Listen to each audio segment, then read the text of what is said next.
La Communauté économique des États de l'Afrique de l'Ouest, CEDEAO, a vu le jour en 1975. Elle a été fondée avec l'idée de promouvoir l'intégration économique, la libre circulation des personnes et des biens, la stabilité politique et le développement entre les États ouest-africains. Au fil des décennies, elle est devenue une institution majeure pour la région, avec des mécanismes d'accords commerciaux, de médiation politique, de soutien démocratique, etc. De son côté, l'Alliance des États du Sahel, AES, ou la Confédération des États du Sahel, est beaucoup plus récente.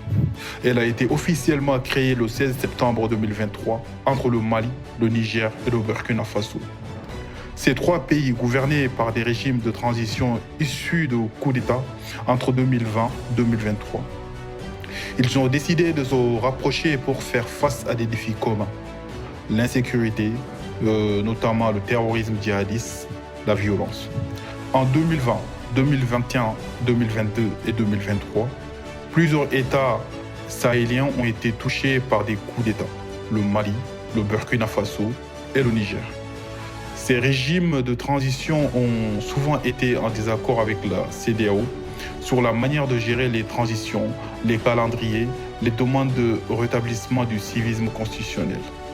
Lors du coup d'État au Niger en juillet 2023, la CEDEAO menaçait d'intervenir pour restaurer le président élu, Mohamed Bazoum. Cela intensifia les tensions. Pour les pays de l'AES, l'ampleur du terrorisme et de l'insécurité dans la zone sahélienne est une menace vitale.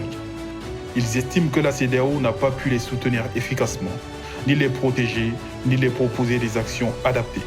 Par conséquent, les États sahéliens ont cherché à mutualiser leurs moyens. Création d'une force militaire commune de l'AES, partage du renseignement, l'assistance mutuelle. En janvier 2024, le Mali, le Niger et le Burkina Faso ont annoncé leur retrait de la CEDEAO, qu'ils jugent comme étant inefficace, soumise à des influences extérieures. En réponse au coup d'État, la CEDEAO a imposé des sanctions économiques, des restrictions aux mouvements diplomatiques, voire menacé d'intervention. Ces mesures ont été dénoncées comme inéquitables par les États sahéliens. De notre côté, l'AES s'affirme sur le plan diplomatique avec la création de ses propres institutions, notamment la création des passeports, de banques d'investissement, etc. Il y a des raisons solides d'espérer et de travailler vers une Afrique unie, solidaire et forte. Chers frères et sœurs d'Afrique, nous sommes les héritiers d'une terre riche en histoire, en culture, en ressources humaines et naturelles.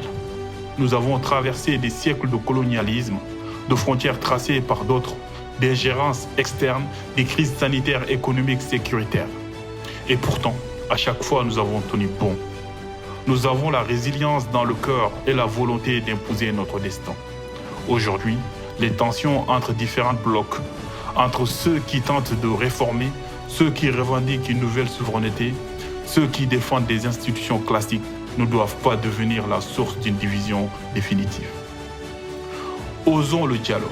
Que la CEDEAO, l'AES, tous les États ouest-africains se parlent avec honnêteté.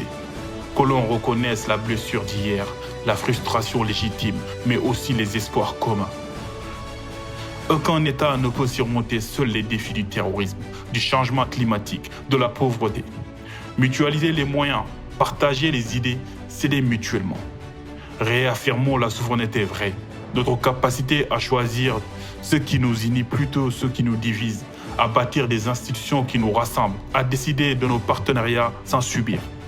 Redonnons à l'Afrique la priorité de ses peuples, la jeunesse, les femmes, les minorités, nos diversités culturelles. Que chaque citoyen se sente partie prenante, respecté, écouté.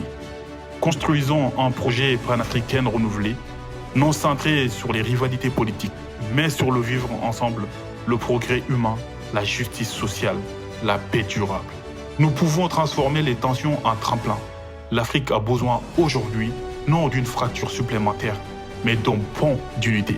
Car seule une Afrique unie sera entendue, respectée, capable de décider de son avenir. Unissons-nous, non pas dans la peur, mais dans l'espoir.